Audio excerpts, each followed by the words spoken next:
We are joined here today by Tim Freeman of Vanguard Properties. He is a seasoned professional who specializes in the beautiful Sonoma Valley. With over 20 years' experience, Tim has managed over $2 billion in sales and is known for your expertise in marketing distinctive properties. His dedication to building strong client relationships and providing personalized service, including exclusive access to off-market opportunities, sets you apart. Tim's strengths include negotiation, creativity, and integrity. And I can say for sure that's all true because I know you personally. Passionate about selling lifestyles, he's also actively involved in his community, serving as a board member for La Luz Center and chairman of the Sonoma Valley Citizens Advisory Commission. And he is currently serving as the Sonoma County Planning Commissioner. Congratulations. Thank you. Yes, It's fun. that's quite nice. Yeah. So let's dive in. Sure. Happy to be here. Thank you so much, Tim. Oh, yeah. I really No, when appreciate you it. asked, I thought, no one I'd rather spend time. Oh, thank you. Same here. So you're the very first? Awesome. So let's launch there. And my very first question is always, I'm curious to know how you got started in real estate. Well, I've always had a passion for it since I've always owned it as an individual. And I initially started in my career out of college was as an auditor at Deloitte. Then I was with the Gap in their corporate offices for a number of years. Really went down a path that was all about finance. And I founded a investment banking firm with my best friend, who was a lawyer in San Francisco. Got involved with digital music in the early years and kind of had some success there. That was a lot of fun. But then I always had kind of this perspective that I wanted to be a realtor.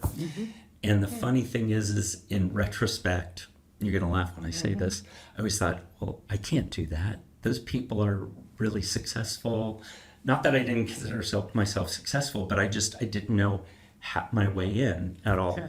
That's a real common Yeah. question. And when you're in the marketplace, you see all the successful agents and you think, well, they have all of that business and I'm not going to be starting in with all of that business. And so there's a little bit of, I don't want to call it fear, but there's just a little bit of trepidation around that. Yeah. And so the way that I entered in was I actually left the Bay Area, moved back to Chicago, which is where my partner is originally from. His mother had cancer. We wanted to be back there for her process, if you will. And we ended up staying 8 years there. But I basically started in what was at the time the largest Coldwell Banker office in the nation. Wow. We had 250 agents in one office. We did about $3 billion in sales. And by the way, the average sale price of those was about $450,000. So that was a lot of transactions. Yes. But I thought, you know what? Why not do it here where I can take crumbs off of other people's plates and make a business for myself? And so that's the way I started. Honestly, right out of the gate, it wasn't super successful. I was doing floor time. I was doing whatever I could.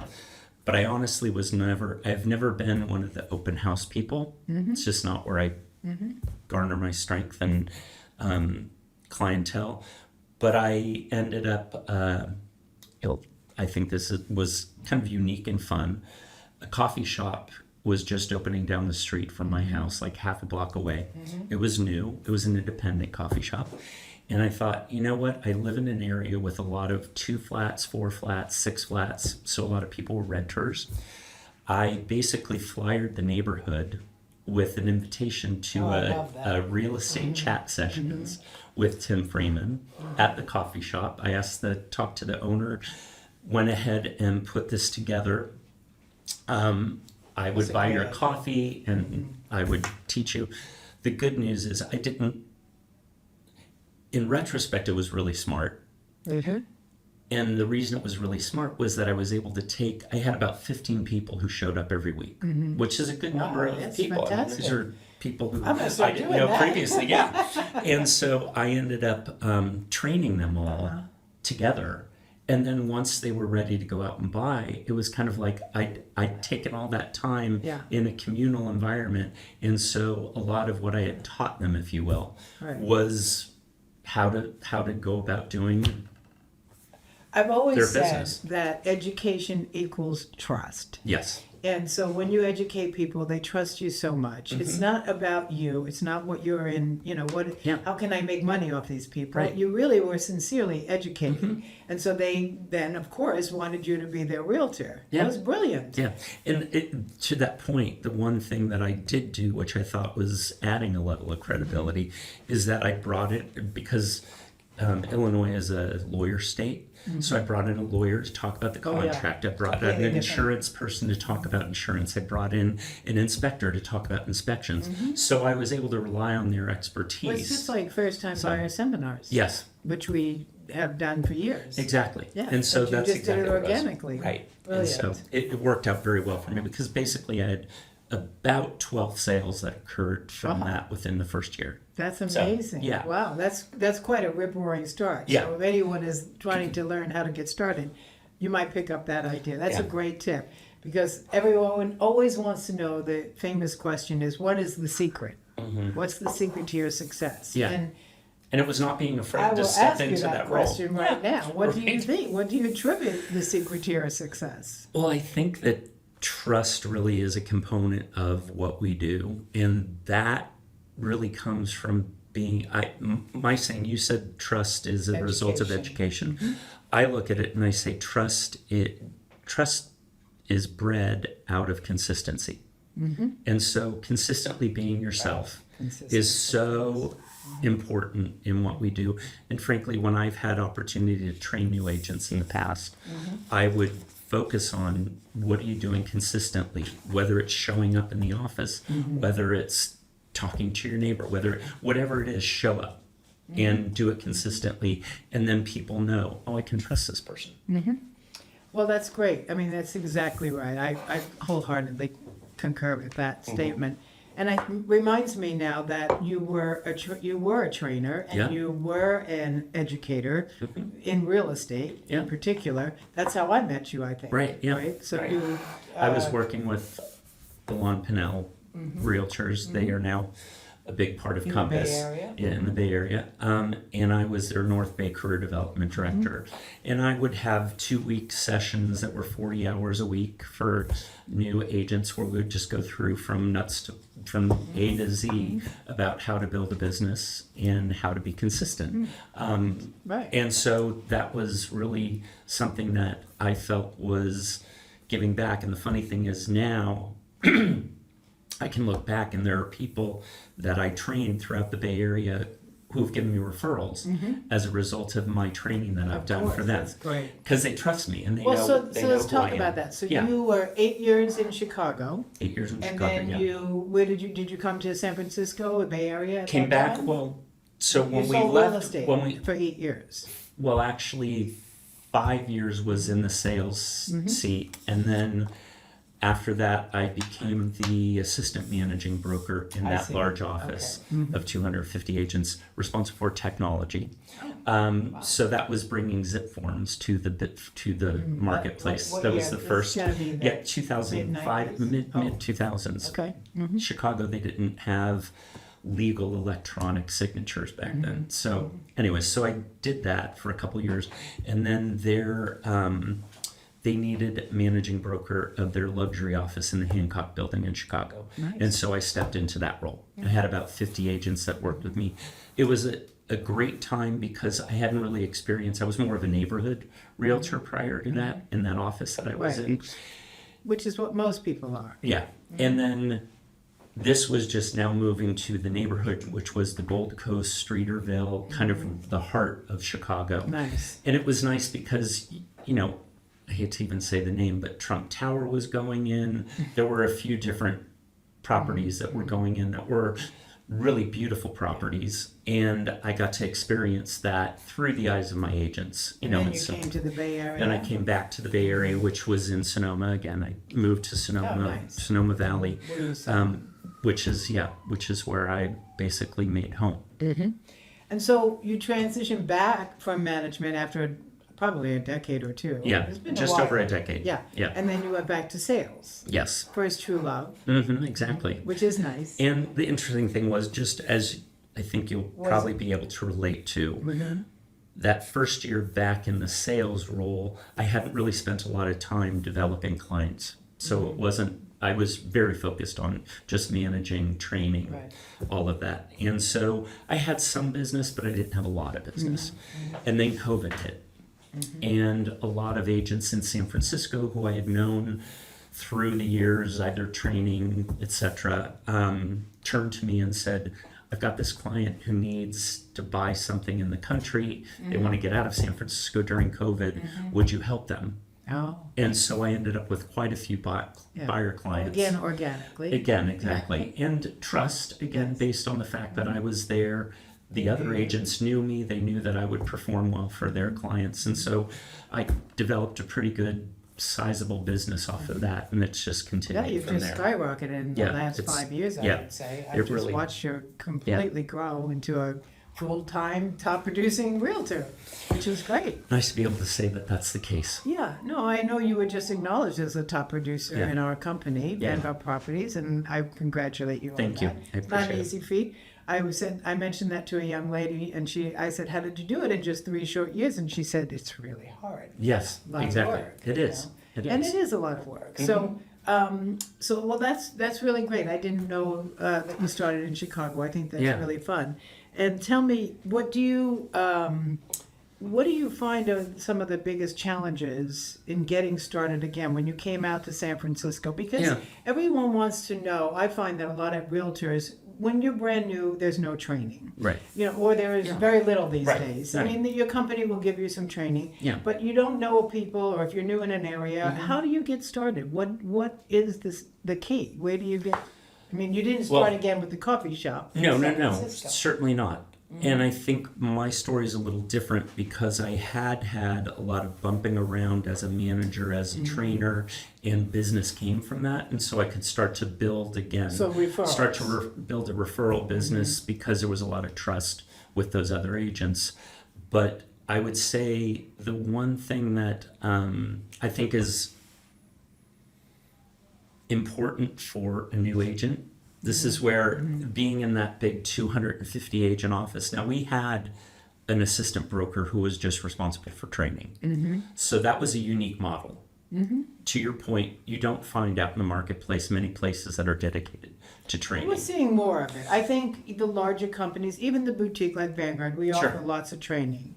But I think the question I would go back to is, what are you doing to build on that referral? Or are you just working by referral, which is fine? Right, no, because no, no. there are It's many it people that do definitely that. is a combination. Right. And frankly, I've started to migrate away from the referral business and more to my own organic business. But part of that is because I've been doing business now, people are watching either on social media or they know me through my friendships. And so getting rid of that referral fee is actually a really nice thing because Changes the it bottom changes line. the bottom line. And Exactly. your finance. Although although I will say the referral fee is a way of spending marketing dollars as well. I just look at it as a That's swap. right. I always did the same. So, I yeah, agree. yeah. Yes. Um, So let me ask you about sure. social media. See, since you Sure. mentioned that, do you, we're of a different age group. Obviously, we're not 18 Not that years far old. apart, but yeah. Yeah, no, but I mean, in general, social media Yes. is, you think young. And so have you been utilizing that? Do you get any business from it? I actually do. Yeah. And I think a lot of that has to do with the types of posts that I do. I don't necessarily always focus on real estate. I kind of throw it in a little bit here, a little bit there. I do on Thursdays in Sonoma Valley is when we do our tour. I will take videos of properties that I think are special. I'll put those on Instagram. And, it just furthers people thinking of me when it comes time for them to actually do a transaction, whether they're selling or whether they're buying. But, there's a combination of that as well as the activities that you talked about in my introduction in terms of being a planning commissioner and being involved in that. More has come out of that than I would have necessarily thought. But again, there's a trust level there that people have. I've had the supervisor say to me when she sells her house, I'm going to be the guy. There's a lot of it which just comes back to, as you know, Giving personal back to the relationships community. and giving back. Very They're nice. seen as like, I want to support you because I see that you are I hate to say it, a good person. And so as a don't result, be I trust afraid. you. You are a good yeah, person. well, but That's good. it's just one of those things that Yeah. it just feeds Yeah. upon itself. And that's where I spend my time, is with people. So, and my passions. That's great. Well, I know you, as I mentioned personally, and I know that you're a very positive person. You see the glass half full. Thank you. And so, yet, I will go further for my question, which Yeah. is, we all get in the doldrums, and we all have things that fall apart and transactions that fall apart, and it puts Sure. us down.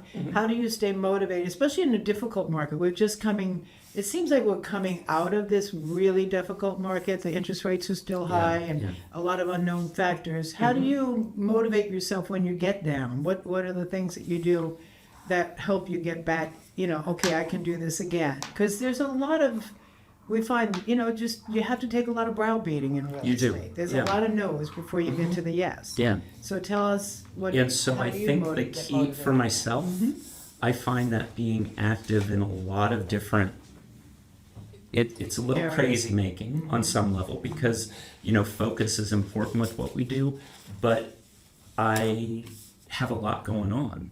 And in all of that, a lot going on, there are a lot of positive nuggets that I can take and help me deal with a situation that might not be as positive.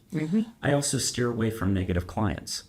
I mean, I don't take all the business that comes my way. That's good to because, know. A lot of people are afraid to say no. right. And I'm clear that, what, I think, my partner has MS. There are challenges in my life as a result of that. I don't need any extraneous anger Or Debbie coming my Downers. way. Yeah, no Debbie Downers. So as a result, I Right. really try and focus on people. And I think my positive energy also brings positive energy. How do you go about firing someone if you're not happy with that relationship?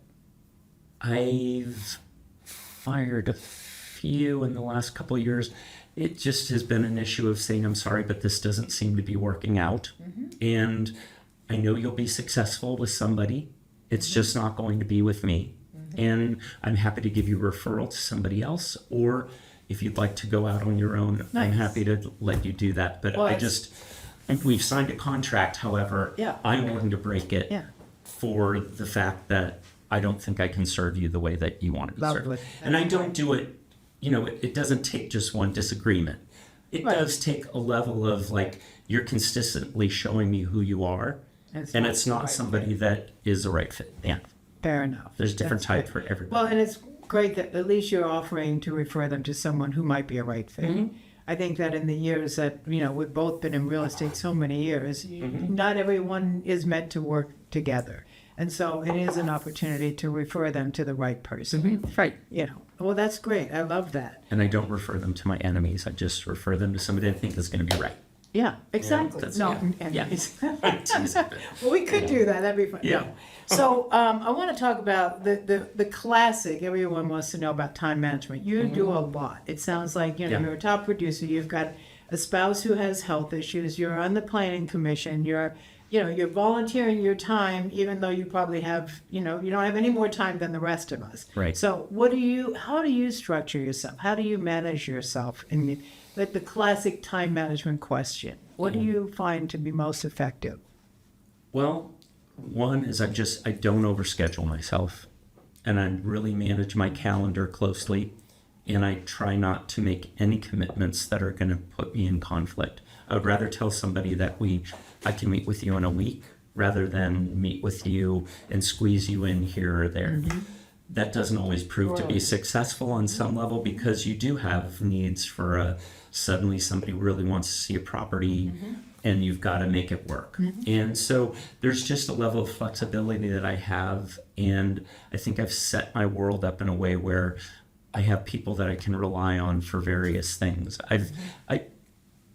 The Sonoma Valley group of realtors, and I'm talking about the broad, like the people who work at the other brokerages, I've developed very strong relationships with them. I almost started crying yesterday because I was talking to one of them about just some challenges that I was having time-wise, right? And this agent who works with a competitor, she just said to me, you know, we're all here for you. Oh, And if you need us to meet an inspector, you need us, we're here, we'll do that. Yeah. And I haven't had to take advantage of that.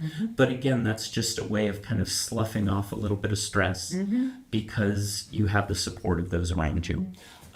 So those relationships really become even more important. And the one thing that I say to all my clients, I can think back the last year and a half, and I've said it to virtually every one of them.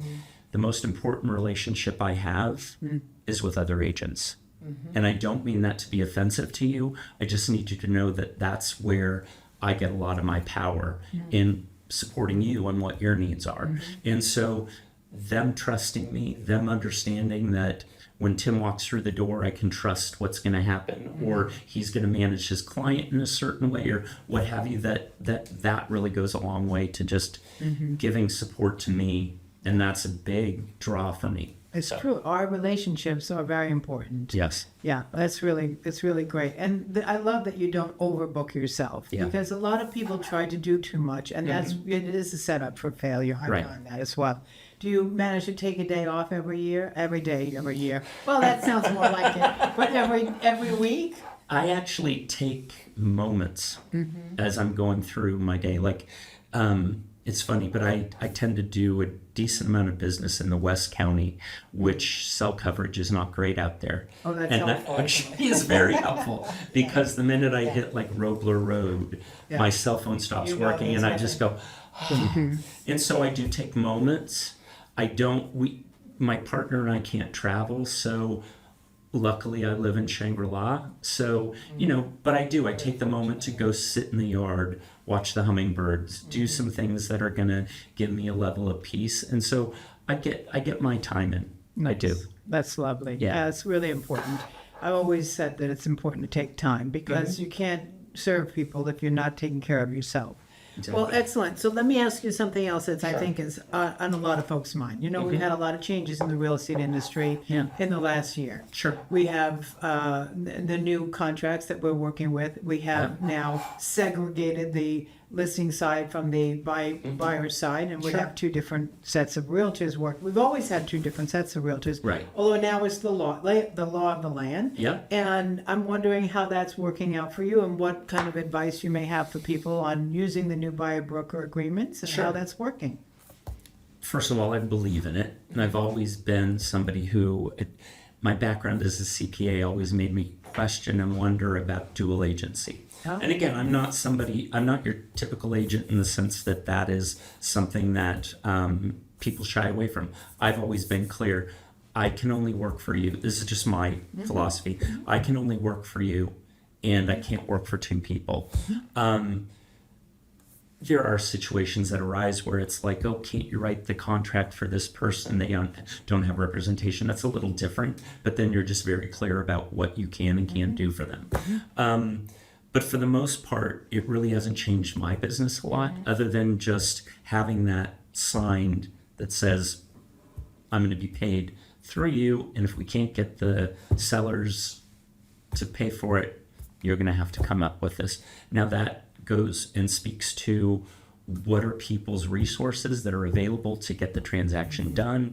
And on some level, you're doing some of the vetting up front when you sit there and go through that contract with them, that you might not find out until you get a pre-approval letter from a lender. But it really hasn't posed any challenge. What I find is most people are very understanding of it. The one thing that I had thought when this first started rumbling was that, you know what, the buyer's broker percentage is going to go higher in time. It's funny that this was all said, that we're doing this to basically save money for people and everything else. And I thought, no, actually people are going to start to understand their true value in a transaction and ask for it. And you probably have more agents who probably really only focused on the list side, helping clients with purchases that ask for what they're worth and understand that maybe 3% is more appropriate than the 2.5%, which traditionally was out there on the MLS. I found that for myself. I've done that a few times because it just, you can gauge the uniqueness of the client that you're working with and how much they're going to eat up. And so on some level, 2.5% is what I work for, but 3% in this instance is where I think it's right. And I've not had any challenges with that with my clients also. And And so in the field, you see that the buyers, are they coming through open houses, unrepresented, or are they mostly You know have what? their representation already? I think there are more unrepresented buyers coming through to open houses, but I've always either said, I'd be happy to help you, not on this house, but if you're looking, is this, first of all, the question is this the appropriate home for you? So I'm here to sell it. Right, I Right. agree. But Yeah. if this isn't, then I'm more than happy to help you because I have a broad understanding of Sonoma Valley and what might work for you. And so Great. that's kind of, I've found that if anything, it's solidified our position as professionals or is working to get us there. Because I've always had that challenge where I was a CPA who came with a level of, what's the word I'm looking for? There was a level of respect for what I did. Whereas I think, if you look at the broader picture of where real estate agents have traditionally sat in the hierarchy of professionals, people thought less of us. And so from my perspective, it's never been an issue for me personally, but it's always bothered me that the profession itself has had that Perception. the perception of the Perception public. is Yeah. Thank you for that. Yeah, it's that's not okay. it's not real. It's just that the perception. It's not is. real, but it is a perception, and people. You feel like the buyer broker agreement has helped legitimize Yes, further, the relationships, and it helps Right. to explain it. I think a little bit more. I agree. Yeah. I'm having conversations Yeah. that I didn't previously. Well, that's probably very true. Yeah. And so, we're going to wrap up here, I think. This is, Sure. I think it's been wonderful to get some of your insights, really. Well, thank It's you. always so interesting to me. There's so many ways in which to approach our career. Yeah. And there's no right or wrong way, but if it works, there are little tips here and there that we can learn from different folks. And, someone who's as successful as you are, it's nice to hear how you go about it. And Thank you you. have such a good attitude. I guess my last question would be, what would, advice would you give to someone who's looking to build a long-lasting real estate career? Sure. I think getting involved in your community is an important part of that because so much of what we're doing is we are the chamber of commerce for wherever we're working. And we have to understand what are the workings of our community. And I look at it as, it's funny, but when I was going into coaching, I thought I would build a big coaching business at some point. And so I thought I was going to be the next Susie Orman. So I just thought, okay, I need a book, right? And so I wrote about 80 pages of a book, and it was titled One Another.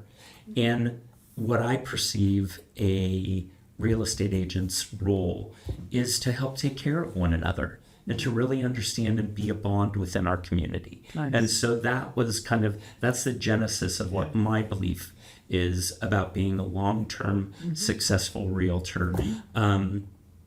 Is just by doing that to get off the ground, make sure you get as much training as you can. I believe the one thing that I was going to say is in that big office, one thing that we did was we said there are gurus out there that you can attach yourself to, whether it be a fairy, whether it be Brian Buffini, etc. I happen to be a Buffini fan, and that's what I kind of adhered to for a while, but I don't do the letters and all that now. But it's one of those things where find somebody that you can follow For a mentor. and do that, because those people are all very good at what they do. They preach good practices. They do. And so you don't get it from your manager because your manager's too busy or whatever it may be. I'm not talking about Vanguard managers, they're all really good. But I'm just saying, a lot of them out there that I hear about is where a new agent feels like they don't get the attention that they want. Yeah, I think so much of that comes from there's so much to learn when you're new. Yeah. That it takes a couple of years just to download all the information and Yeah. to feel confident enough that you're dealing with a huge asset, some of the largest asset of people's lives. Yeah. And if you're you don't feel confident because there's so much to learn in the beginning. So Right. it makes me go back to your book. Did you publish? No, I did get to the point where that 80 pages was probably about a third of the way through. And then It's I a thought, lot. It's a lot to write a manuscript Yeah, like that. it is. And a lot of it was full of Well, you might stories finish it, from yeah. that. Yeah, you never I know. finish it yet. Right, And exactly. I encourage you to do that. Well, thank because you. we could use well, I don't call them gurus, but there are lots of wonderful trainers in our industry. Yeah. And like I said, there's not any one way to do it correctly. So exactly. I think it would be great to have your voice added. Well, to thank that. you. I appreciate I it. hope you're well, and I thank you so much for being number one. I appreciate it. No, thank you, Micah. Pleasure. Appreciate All it. right.